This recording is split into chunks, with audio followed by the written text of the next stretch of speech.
Salut tout le monde, c'est encore moi, Nadine Désir. Je suis très heureuse d'être avec vous encore une fois pour vous présenter l'émission Préparons-nous, enregistrée depuis chez moi. Aujourd'hui, je vais considérer encore le même verset, Proverbe 6, verset 9. Je vais relire pour vous. Paresseux, jusqu'à quand seras-tu couché? Quand te lèveras-tu de ton sommeil? Mais je vais l'interpréter dans un autre contexte. À travers ce verset, Dieu invite tout le monde à se réveiller de leur sommeil, à s'orienter un peu plus chaque jour vers la lumière, vers la source de vie qui est le Christ. Il veut que nous soyons tous prêts à son retour. Pour ceux qui connaissent déjà la vérité, qui ont déjà la connaissance de cette vérité, ce n'est vraiment pas le moment de s'assoupir, mais d'être bien éveillé pour faire le travail du Christ.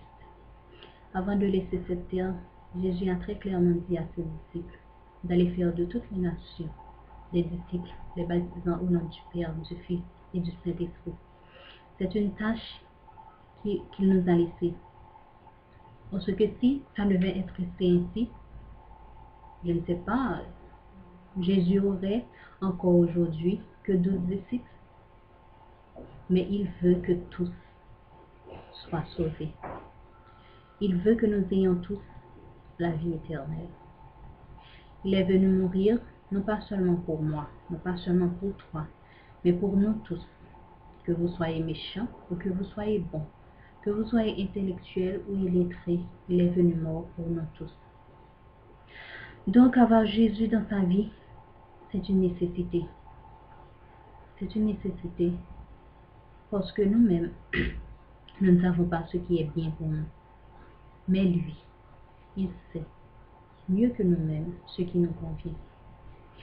Même si parfois les choses sont dures, même si nous souffrons, nous qui avons fait le choix de suivre Jésus, nous souffrons avec assurance, avec espérance, qu'un jour, tous ces mots ne seront qu'un mauvais souvenir.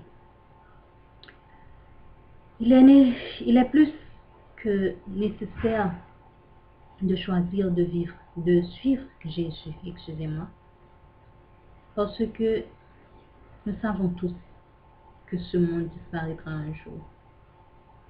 Les chercheurs le savent. Nous aussi, les chrétiens, nous le savons. Et vous qui êtes ni scientifique ni chrétien, vous le savez aussi, bien que vous vous cachiez la vérité, mais vous le savez. Donc, il est nécessaire que vous soyez attachés à cette source de vie. Jésus nous offre la vie éternelle. Il nous offre cette belle espérance d'une vie meilleure. Je vous invite aujourd'hui à faire vôtre cette espérance. Ne le remets pas à demain ou à plus tard, parce que vous avez le contrôle que sur l'instant présent, que sur l'instant où vous vivez. Vous ne savez pas ce qui va se passer plus tard ou demain, mais à l'instant même, je vous invite à faire vôtre cette espérance.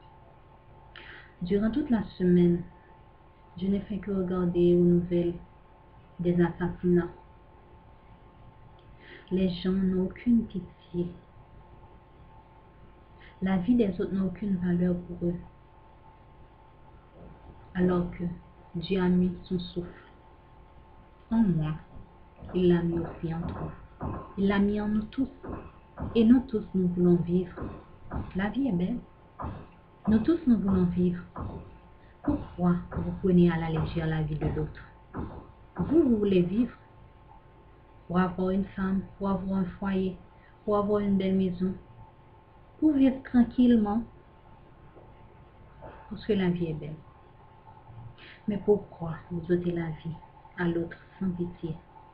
Quand même vous soucier de ce que les autres, de ce que sa famille, ses proches vont subir. Je vous invite, mes frères et sœurs, à faire un autre choix. À faire un autre choix, même si vous me dites que vous n'êtes pas méchant, vous Vous n'êtes pas un meurtrier, vous ne volez pas, vous n'êtes pas ceci ou cela. Mais sachez bien qu'il n'y a pas de terrain neutre. Vous avez pu voir dans la Bible que les anges qui sont restés neutres sont aussi descendus avec Satan. Parce que Dieu ne connaît pas le terrain neutre. Si vous n'êtes pas avec lui, vous êtes contre lui. Et je vous assure que vous avez intérêt à être avec lui parce que ce qui va s'en suivre n'est pas vraiment agréable à voir. Mais nous qui avons fait le choix de suivre Jésus, nous avons la ferme assurance que même dans ces moments difficiles-là, il sera toujours avec nous.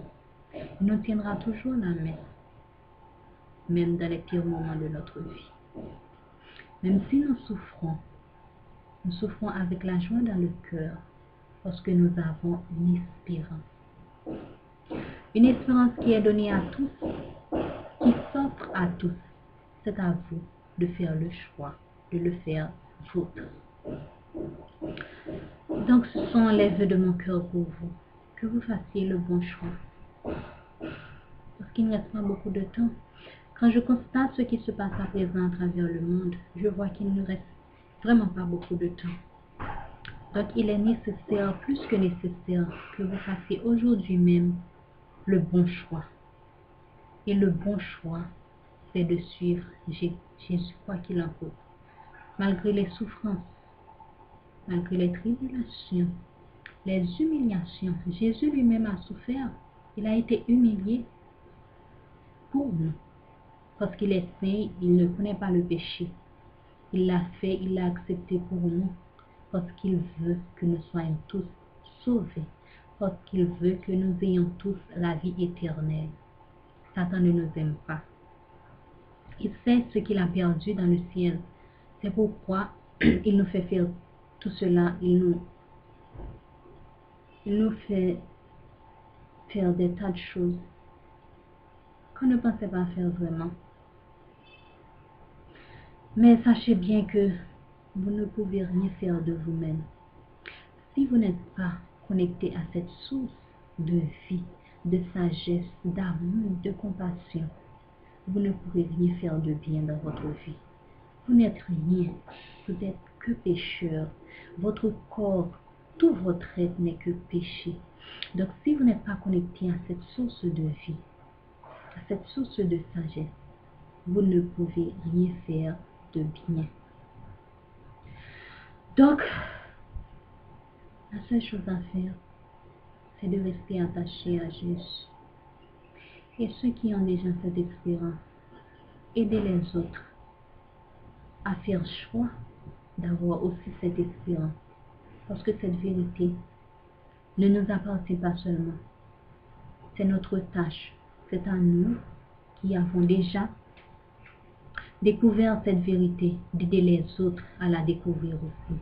Nous ne devons pas garder ça pour nous. Nous devons le partager avec eux, afin que nous ne soyons pas coupables de leur perte. Donc moi aujourd'hui, j'ai choisi de partager cette vérité avec vous. Donc c'est à vous maintenant de prendre la décision de suivre Jésus ou de le renier. Mais sachez que pour tout cela, Dieu vous appellera en jugement, soit pour le bien que vous aurez fait dans cette vie, soit pour le mal. Moi, je l'ai déjà dit, je préfère que ce soit pour le bien que j'aurais fait. Bien que ce n'est pas facile, je vous l'ai déjà dit, nous ne pouvons rien faire de nous-mêmes. Mais quand nous sommes attachés à cette force, à cette lumière, nous ne pouvons que briller. Je vous dis merci de m'avoir écouté, d'avoir pris autant d'attention pour écouter ce que j'avais à dire. Mais cela n'aurait vraiment pas de sens ni d'importance si vous l'écoutiez et que vous ne prenez aucune décision et que vous ne vous questionnez pas vraiment sur le but de votre vie. Il n'y a pas que cette vie. Heureusement, il n'y a pas que cette vie. Parce que s'il n'y avait que cette vie, moi personnellement, je serais déjà perdue. Mais puisqu'il n'y a pas que cette vie, puisque Dieu nous offre une nouvelle vie qui n'aura ni pleurs, ni souffrance, ni faim, ni misère. Donc, c'est vraiment une joie pour moi de partager cette expérience avec vous. Je veux que vous soyez tous sauvés. Je veux que vous fassiez le bon choix dans votre vie. À quoi ça servirait-il à un homme de gagner le monde s'il perdait son âme? À qui ça servi si vous gagnez tout ça pour gagner dans le monde là et puis après on va le brûler dans l'enfer? C'est vraiment n'importe quoi de penser à cette vie, de vouloir vivre sans vraiment faire le bon choix. La vie, c'est Jésus. Si vous voulez vraiment vivre, choisissez Jésus. Je vous aime tous dans le Seigneur. J'espère que vous ferez le bon choix. J'espère que vous choisirez la meilleure priorité. Je sais que vous avez beaucoup de priorités dans votre vie, mais la meilleure priorité, c'est de suivre Jésus. Je vous aime tous. Je souhaite que Dieu vous bénisse abondamment dans votre foyer, dans votre famille, dans votre travail, dans ce que vous faites. J'espère que Dieu vous bénira abondamment. C'est le vœu de mon cœur pour vous. Je vous dis encore merci d'avoir pris votre temps pour regarder cette vidéo.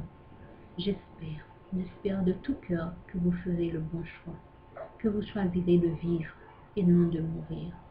Parce que vous savez, même si vous vivez, si vous n'avez pas Christ dans votre vie, vous êtes déjà mort. Donc, je vous souhaite de choisir la vie. Je vous souhaite de vivre abondamment en Christ. Merci. Bisous. À la prochaine. C'est Nenji.